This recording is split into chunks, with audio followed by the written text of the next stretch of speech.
Tudo da Canção Nova em um só lugar. Canção Nova Play. O Senhor esteja convosco. Proclamação do Evangelho de Jesus Cristo, segundo Mateus.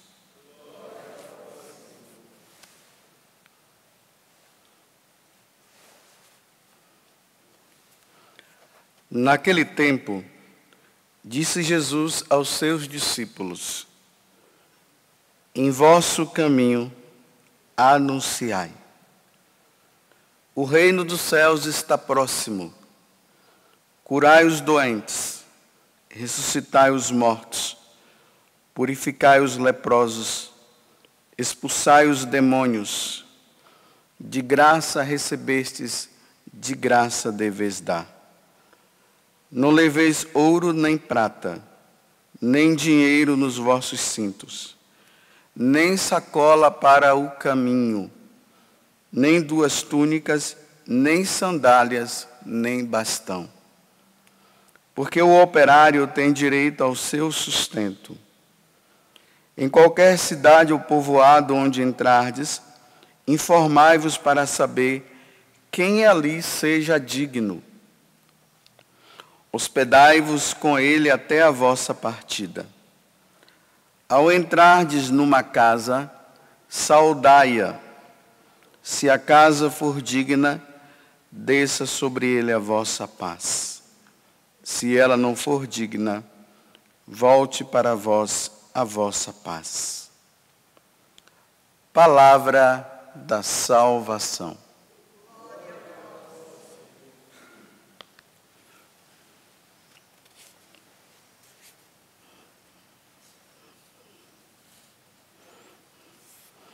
Esse Evangelho de São Mateus, esse capítulo 10, nós podemos perceber o primeiro envio que Jesus faz aos apóstolos. É o primeiro, porque o segundo ele vai acontecer logo após a ressurreição de Jesus e antes dele subir para o céu. Aí ele vai falar: ide por todo o mundo e pregai o Evangelho. Por enquanto aqui, ele está enviando apenas aos judeus. Porque os judeus, eles deveriam ser os primeiros a receber a boa nova do reino. Então, Jesus envia os apóstolos, com essas condições que nós acabamos de ouvir, mas também dizendo para eles a essência do que eles deveriam falar para as pessoas. O reino dos céus está próximo. Na verdade, esse evangelho, e depois junto com os Atos dos Apóstolos, nós vamos compreender melhor. Ele deveria ser um evangelho de revisão para nós padres, para nós bispos, para pessoas que são missionárias. É uma revisão de vida para quem prega o Evangelho. Vocês veem que quando Jesus ele dá o conteúdo do que se deve anunciar o Evangelho, ele já diz o seguinte: olha, não levem nada. Eu não quero vocês com bens. Se na caminhada derem alguma coisa, vocês pegam, comem, seja apenas para o sustento. Mas bens vocês não devem ter. Porque o que vocês devem anunciar é o reino dos céus está próximo. E aqui, meus irmãos, tem uma coisa muito importante. Anunciar o reino dos céus significa tirar as pessoas do reino do inferno. Porque o que aconteceu foi isso. Os homens deram as costas para Deus, não quiseram saber mais de Deus, perderam a salvação que Deus tinha dado. Isso aqui, vamos dizer assim, lá no paraíso, né? Perdeu o paraíso e agora ficou o inferno como porta de entrada para as pessoas. Então, dentro do coração do evangelizador, tem que ter esse desejo de salvação dos outros. As pessoas precisam ser salvas.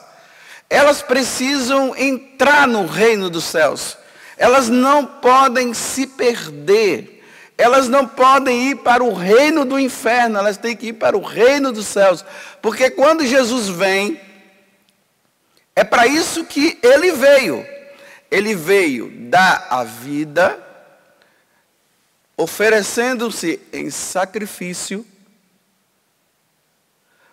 para que nós pudéssemos nos reconciliar com Deus, e a reconciliação nossa com Deus nos levar um dia para vivermos com Deus.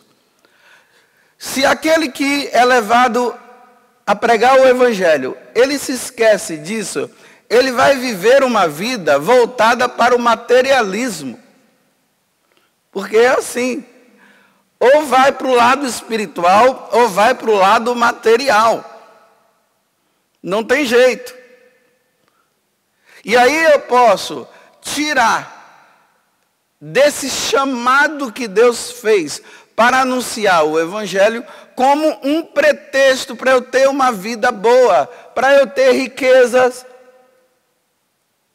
para eu ganhar muito dinheiro, para eu ter a minha casa a melhor, ter o meu carro todo ano, andar de roupa de marca, e dizer que tudo isso é providência de Deus porque eu prego o Evangelho. Porque eu prego o Evangelho, Deus me recompensa. Não, a recompensa do evangelizador é a eternidade também, é o céu para ele. A riqueza do evangelizador é Jesus Cristo, não tem outra riqueza. Então vamos entender isso a partir de Barnabé. Lá no capítulo 4 do Evangelho, dos Atos dos Apóstolos, no versículo 36, lá dizia assim, olha, José, que depois eles dão o nome de Barnabé, filho da consolação, ele tinha um campo. Bem, eu não sei, aqui os evangelistas, o Lucas, que escreve os Atos dos Apóstolos, não diz que tamanho era esse campo. Mas, pelo visto, esse homem não era um homem assim tão pobrezinho, não. Quando ele descobre, a partir dos apóstolos, Jesus Cristo como Senhor, Jesus Cristo como aquele que veio dar para ele a salvação eterna, ele se desapega desse terreno, vende, e ali diz assim, ele pegou o valor que ele tinha, depositou aos pés dos apóstolos. Então significa o quê? Vida pobre.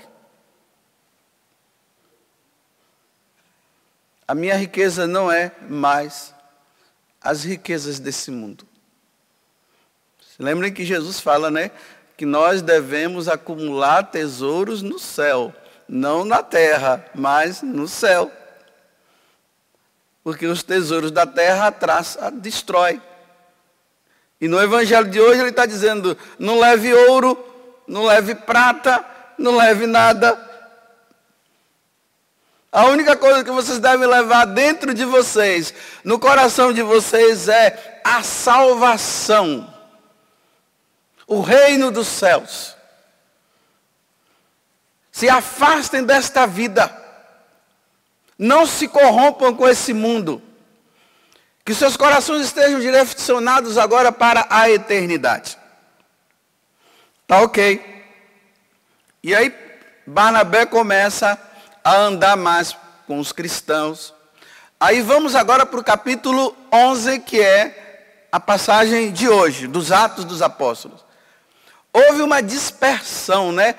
Ou seja, começou a existir uma perseguição contra os apóstolos e contra os cristãos. Eles começaram a se dispersar, uns foi para um lado, o outro foi para o outro, e vai, até que eles chegaram em Antioquia.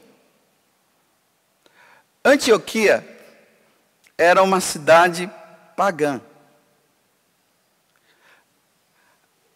A deusa deles se chamava Astarte. Astarte era a deusa da fertilidade. Então, o culto prestado a Astarte estava baseado na orgia, na sexualidade depravada. Era assim essa cidade de pagãos que os primeiros cristãos acabaram indo para lá. Aqueles que estavam fugindo porque seriam mortos. Agora imagina, né? Nós cristãos, nós católicos, quando nós vamos prestar culto a Deus, nós prestamos o culto devido a Deus dentro da celebração eucarística. A gente vem aqui, nós ouvimos a palavra de Deus, depois nós pegamos o fruto do nosso trabalho e da nossa vida, colocamos no altar, o sacerdote recolhe, oferece a Deus. Esse oferecimento, depois desses bens que nós depositamos no altar, e ali está a nossa vida, está tudo, o sacerdote oferece, depois ele consagra, se transforma, transubstanciação, se transforma no corpo e no sangue de Jesus. E aí é Jesus que é oferecido ao Pai em remissão dos nossos pecados, e acontece a reconciliação nossa, e depois dessa reconciliação que acontece, o corpo e o sangue de Jesus se torna alimento na nossa vida, para que nesse mundo, aonde Satanás continua imperando, ele não tenha poder sobre nós, e nós caminhemos firme em Deus, até o dia que nós formos ao encontro de Deus. Esse é o culto que nós prestamos a Deus. Aqui está a adoração que é feita. Aqui nós estamos pedindo perdão dos nossos pecados. Nós estamos pedindo pelos nossos. Tudo isso acontece dentro do sacrifício da missa. Esse é o culto. Lá em Antioquia, não era assim não. O pessoal ia diante da imagem da deusa Astarte, e sexo em cima de sexo, orgia em cima de orgia. Era assim. Barnabé, sabendo que os cristãos dispersos que chegaram lá em Antioquia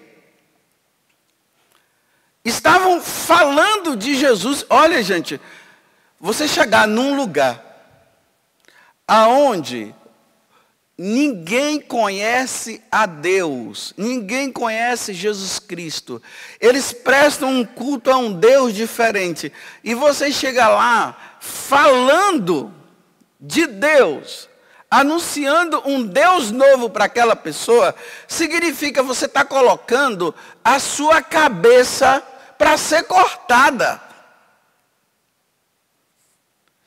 É que hoje a gente tem uma concepção de evangelização, porque a gente vê assim, né? Os palcos, todo mundo no palco, um ministério de música bonito, as vozes maravilhosas.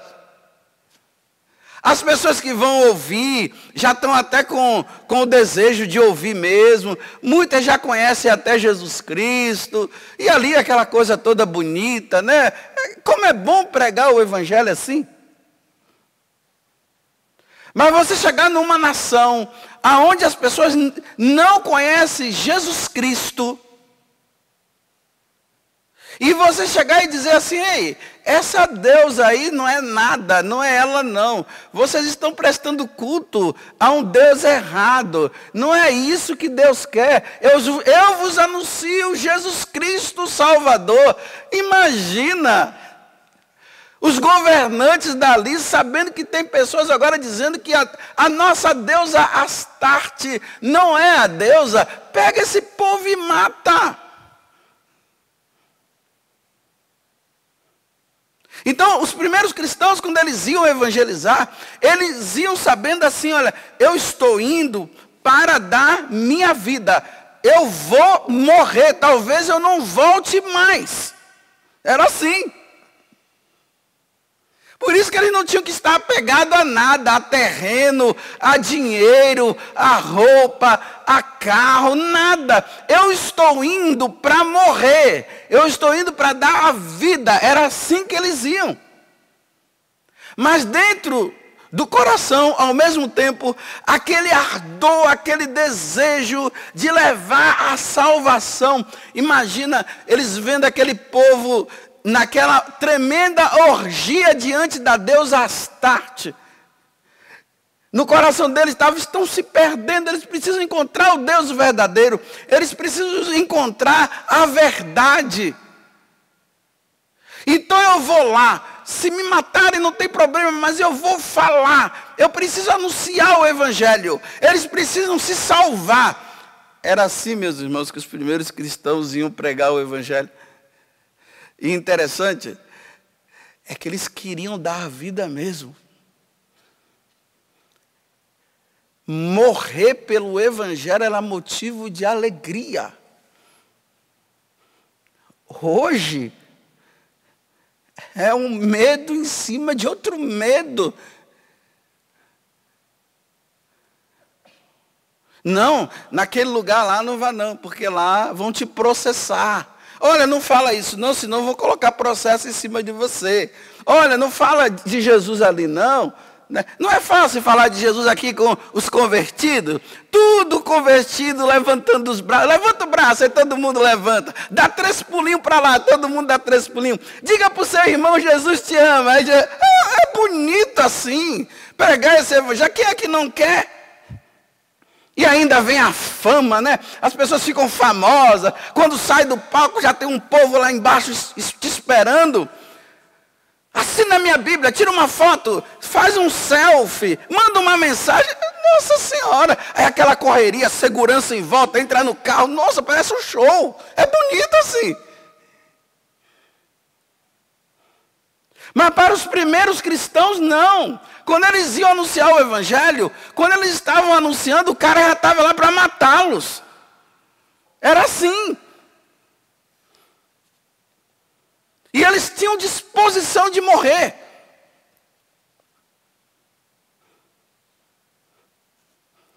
Aí Jesus diz assim, olha, eu vou enviar vocês no meio de lobos, revestido com pele de cordeiro. Olha que dureza. Só que ali, na cidade de Antioquia, as pessoas estavam se convertendo, estava acontecendo mudança de vida. Aí Barnabé, né, ficou entusiasmado. Ele disse, nossa, aqui está acontecendo conversão. Nossa, eu vou chamar Paulo. Vem cá, Paulo, vem me ajudar a gente aqui, porque a coisa está boa. Aí, lá em Antioquia, vocês viram que aqui está dizendo assim, olha, que foi a primeira vez que os seguidores de Jesus foram chamados de cristão. Porque a senhora, era tudo pagãos adoradores da deusa Astarte. Então ali estava acontecendo naquela cidade uma diferenciação, né? Um grupo que deixava Astarte para adorar Jesus Cristo e o grupo da Astarte. Então começou a acontecer uma divisão ali. Aí eles disseram, esses que não adoram mais Astarte, nós vamos dar o nome de cristão, porque já que eles seguem Cristo, então, agora aqui entra uma coisa que nós precisamos entender. Ser chamado de cristão, entre aspas, não era privilégio não, é forca.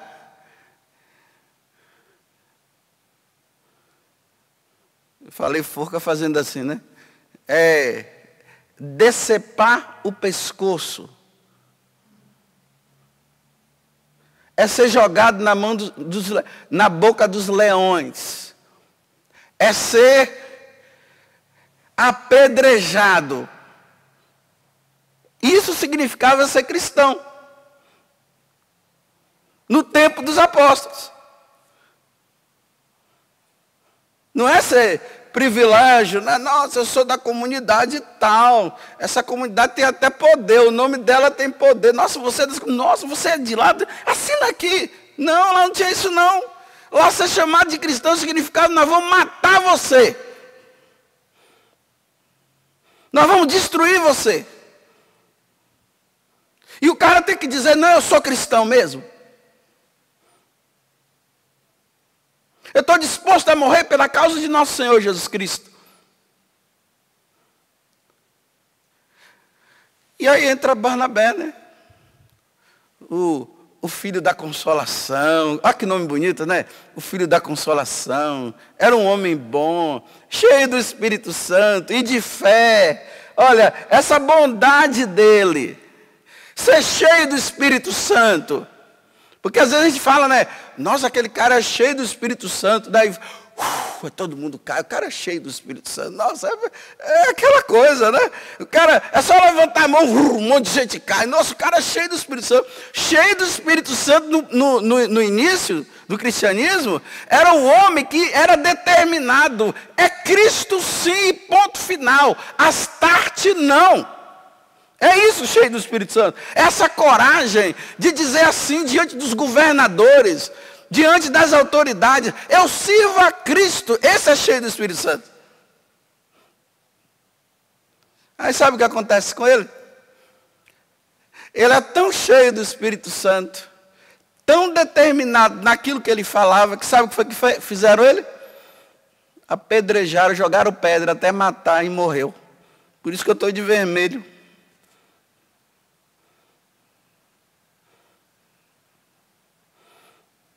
Eu termino dizendo assim, bem, como será que vai ser, né, para nós católicos, né, a imagem dos cristãos de hoje, se é que vai ter? Vai ser um cara entrando, ele assim com um carro chique, ele assim, ó, e o carro chique do lado. O outro com aquele ar de piedade e uma casa, o seu casarão. O outro com roupas de marca. Esses são os evangelizadores de hoje. As imagens dos evangelizadores de antigamente vai ver. Espada na mão. É assim. Outros enforcados. Leão comendo. Era assim.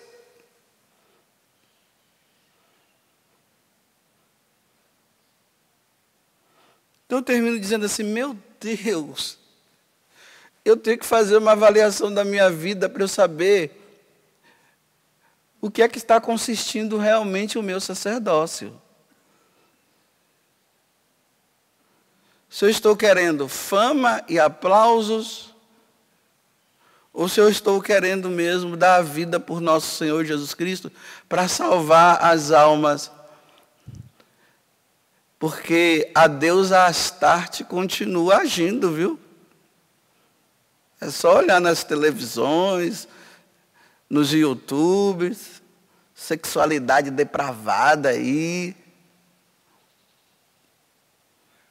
E eu estou disposto a dar minha vida para chamar aquela pessoa para Cristo, sabendo que eu posso ser processado ou não, ou preso.